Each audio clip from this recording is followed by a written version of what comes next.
은총의 숲 새벽 묵상 4월 12일입니다. 오늘의 본문은 욥기 6장입니다. 욥기 4, 5장의 긴 시간 동안 욥의 친구 엘리바스는 욥을 코너로 몰았습니다. 욥이 이렇게 재앙을 당한 것은 자신의 죄 때문이라고 말하면서 하나님께 회개하고 돌아오라고, 그러면 하나님께서 분명히 고쳐주실 것이라고 엘리바스는 욥이 하나님께 지은 죄를 실토하고 회개할 것을 권면합니다. 그러나 사실 욥의 입장에서 보면 너무나 답답할 수 있습니다. 평상시 누구보다 경건하게 살아가려고 최선을 다해 노력해온 욥이기에 하나님 앞에 내놓을 마땅한 죄가 사실은 없었습니다. 억울함에 쌓인 욥은 친구 엘리바스의 이야기를 다 듣고 이제 또다시 입을 열었습니다. 1절에서 3절 말씀인데요. 욥이 대답하여 가로되 나의 분한을 달아보며 나의 모든 재앙을 저울에 둘 수 있으면 바다 모래보다도 더 무거울 것이라. 그러므로 나의 말이 경솔하였구나. 2절의 분한이라는 말은 분하고 한스러운 마음입니다. 쉽게 말하면 욥은 지금 너무나도 억울한 마음이라는 것이죠. 자신의 억울함과 자신의 당한 모든 재앙이 얼마나 무거운지 저울 위에 한번 올려놓고 무게를 재보고 싶다는 것입니다. 만약 재보면 틀림없이 바다의 모래보다 더 무거울 것이라고 말합니다. 그 말은 굉장히 헤아릴 수 없을 만큼 힘들다는 것을 의미합니다. 자, 그런데 3절 후반부에 욥은 엘리바스에게 이렇게까지 말했죠. 그러므로 나의 말이 경솔하였구나. 이것은 자기의 말이 경솔했다고 말하는 것보다는 엘리바스의 말을 비꼬는 식으로 말하는 겁니다. 아이고, 내가 말실수했네. 그래, 내가 말실수했어. 이러면서 그냥 그 상황을 비꼬고 있는 것이죠. 이런 모습을 보이던 욥이 드디어 6장 4절부터는 심경의 변화가 조금씩 일어납니다. 사실 우리는 앞서 욥이 어떠한 고난에도 어땠죠? 하나님을 원망하지 않던 욥을 우리는 나누었습니다. 그랬던 욥이 하나님에 대한 원망과 탄식의 말을 내뱉기 시작합니다. 6장 4절에 보면요. 전능자의 살이 내 몸에 박힘에 나의 영이 그 독을 마셨나니 하나님의 두려움이 나를 엄습하여 치는구나. 욥은 이제 자신이 당한 이 모든 고난이 바로 하나님께로부터 왔다고 말하는 것이죠. 화살이 욥의 몸 깊숙이 박혔고 화살 쪽 끝에는 맹독이 발라져 있습니다. 욥이 지금 하나님을 마치 자신을 향해 독화살을 쏜 궁수로 표현하고 있는 것이죠. 우리가 인간적으로 욥을 보면 참 그가 당하는 고난과 아픔이 얼마나 심했으면 그 정말 경건한 의인 욥이 이렇게 하나님을 향한 탄식과 원망을 쏟을까도 사실 이해가 됩니다만, 우리가 신앙적으로 욥을 보면 우리가 앞서 그런 어떠한 고난이 찾아왔을 때도 위대하게 고백했던 그의 신앙 고백을 우리는 사실 알기 때문에 이러한 욥의 변한 모습이 사실 아쉬움도 존재한다는 것입니다. 4절 후반부에 보면요. 하나님의 두려움이 나를 엄습하여 치는구나. 욥은 지금 하나님께서 자신을 향해 전투태세를 펴신 것 같아 두렵습니다.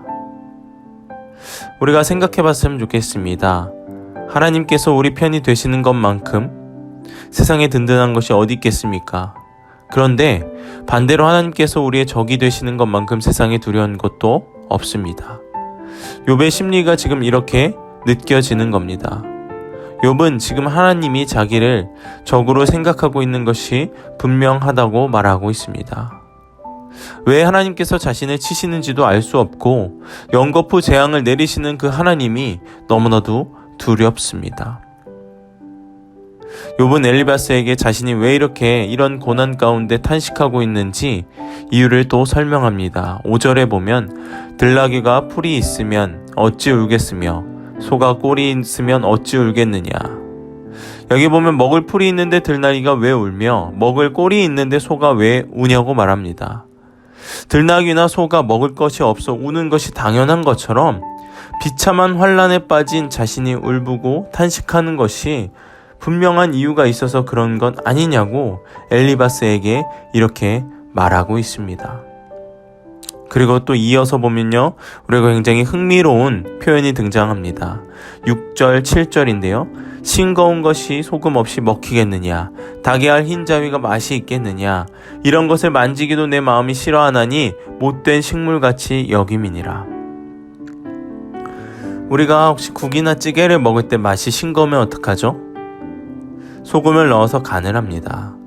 음식은 맛있게 먹는 게 좋지, 특별히 고혈압이거나 당뇨가 없는 이상 굳이 싱거운 음식을 먹을 이유는 따로 없습니다. 지금 욥이 마치 그렇게 말하는 겁니다. 세상에 아무 맛도 없는 음식, 예를 들어 흰자 같은 부위를 말했는데요. 계란의 흰자 부위를 말했는데 소금 없이 먹는 것이 무슨 의미가 있겠느냐는 거예요. 이것이 의미하는 것은 단지 음식의 이야기를 하는 것이 아니라 뭐예요? 자기가 지금 당한 고난이 무엇이 때문인지도 모르겠고 또 언제 끝날지도 모르겠고 어떠한 의미가 있는지도 발견할 수 없는 이 고난의 상황을 어떻게 아무런 탄식도 하지 않고 무조건적으로 삼켜내라고 감당하라고 권면하는 것은 뭐라고요? 말도 안 된다라고 말하고 있습니다. 우리가 오늘 이 욥의 모습을 통해서 우리의 모습을 한번 발견하길 소망합니다. 우리도 때때로는 억울한 고난이 찾아올 때가 있습니다. 이해할 수 없는 환난이 찾아올 때가 있습니다. 우리는 어떻게 반응하고 있습니까? 욥처럼 처음에는 잘 인내했습니다. 고난 가운데서도 입으로 범죄치 아니하고 하나님을 찬양할 수도 있습니다. 그러나 아픔이 길어지고 어느새 자기도 모르게 자기의 삶의 고난을 허락하신 하나님을 원망하고 탄식한 적은 없습니까? 오래도록 여전히 이어지는 나의 삶의 문제 앞에서 하나님을 탄식한 적은 없습니까? 오랜 세월 기도해도 응답되지 않는 일들에 하나님을 원망하고 있지는 않습니까? 저는 오늘 그러한 모습을 보였다고 하는 것이, 욥이 이러한 모습을 보였다는 것이, 그리고 우리가 그러한 모습을 보인 것이 잘못됐다고 말하고 싶지 않습니다. 사실 사람은 누구나 연약하기에 그럴 수 있습니다. 그러나 오늘 이 모습을 통해서 저는 우리에게 하나님이 이렇게 말씀하시는 하나님의 마음을 발견했습니다. 때로는 이 신앙생활 가운데, 내 삶의 이런 시간 가운데 이유 없어 보이는 고난과 이해가 되지 않는 환난 가운데에서도 내가 끝까지 하나님을 신뢰하며 나아가는, 내가 물론 연약함이 있지만 그럼에도 인내하고 믿음으로 하나님의 약속을 기다려야 할 때도 있다는 것을 저는 오늘 이 욥의 모습을 통해, 욥의 연약한 모습을 우리에게 보여줌으로써 하나님께서 말씀하고 계신 것 같습니다. 오늘 본문을 통해 하나님께서는 우리에게 믿음의 꾸준함을 요구합니다. 깊은 우물 속에서 물을 길러내기 위해서는 두레박이 올라올 때까지 줄을 계속 당겨야 하듯이 은혜의 두레박이 올라올 때까지 우리는 끝까지 하나님을 신뢰하는 것을 놓지 말아야 합니다. 힘들 수 있습니다. 아플 수 있습니다. 눈물이 날 수도 있습니다. 왜 나만 겪는 고난이냐고 억울할 수도 있습니다. 그러나 믿음으로 버티고 믿음으로 인내하며 주님을 신뢰하는 저와 여러분 되기를 간절히 소망하겠습니다. 야복강에서 밤새 천사를 붙들고 씨름한 야곱처럼 버티는 우리, 그 버팀 끝에, 그 기다림 끝에, 그 인내의 끝에는 반드시 끝이 있습니다. 그리고 그 뒤에는 놀라운 하나님의 축복이 우리를 기다리고 있는 줄로 믿습니다.